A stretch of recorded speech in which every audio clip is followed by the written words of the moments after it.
Heel turns. Mount Rushmore of heel turns. And here are my top 5 heel turns. Here's my top 5 heel picks. Talking about the big heel turns. Time for my best heel turns. The great thing about a heel turn, character could be just flopping in the wind, and then they turn, and then you just have to love them because you got people, you love them as a face. They stay a face. You're like, wow, they're really good, great.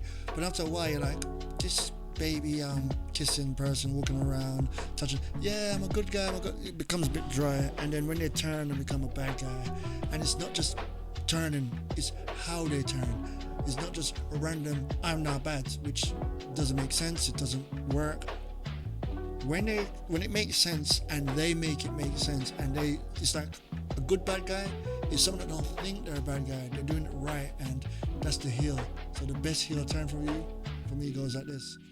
For my 5th, I'll say Seth Rollins.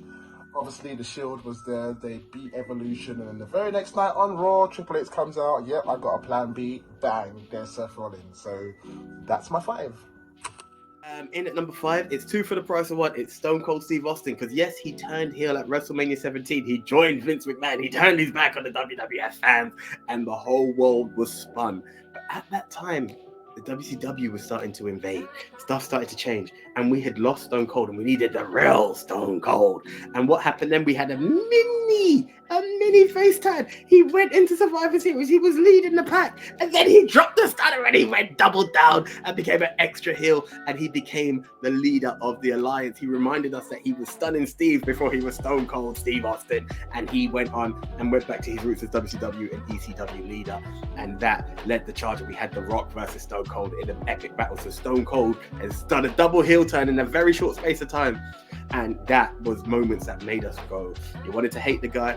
He turned face really weirdly after that, but I can't get into that. And yeah, it was a big moment. Just gonna start this off with one that people either absolutely hate and they still get mad about it to this day, but I loved it, yeah. And that's WrestleMania 17. Austin turns heel against The Rock, shakes hands with the devil himself, Vince McMahon. Yeah, now people hated this because Austin was their hero. They wanted to see him come back, get the belt, continue like really where he left off when he left in 1999 to get surgery.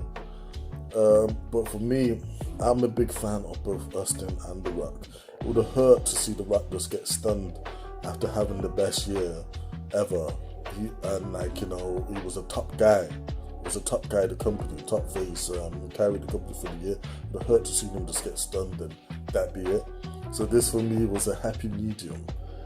Austin got the title, which I did want to see, but he didn't just beat The Rock straight.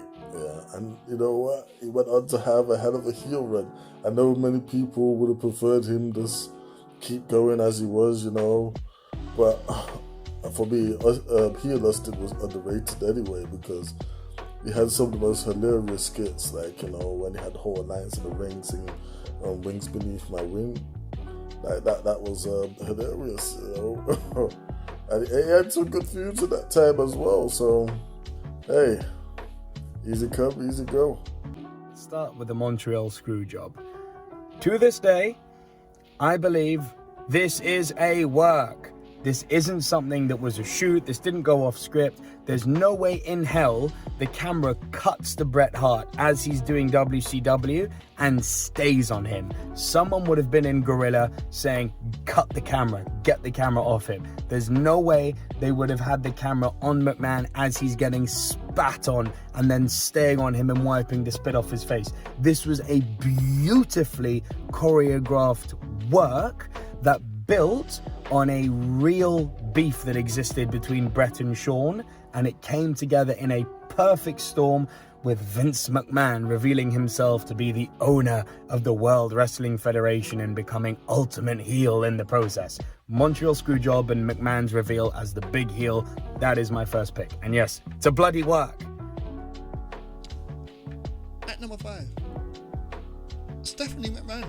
Yeah. At the first part when we met Stephanie was a face, and we know Stephanie as a face, and for a long while Stephanie was a face. Just the little innocent girl, that thing that Triple H took advantage marry her while she was drunk and consummate the marriage, which is not right, not right. But then when she turned on her dad and became the $1 billion princess, though really bad, slapping everyone, getting away with it. One of the best heels, one of the best heel turns. Let me do it, Dad. Let me do it. Ugh, gotta love it. So yeah, my number 1. My number 5, Stephanie McMahon.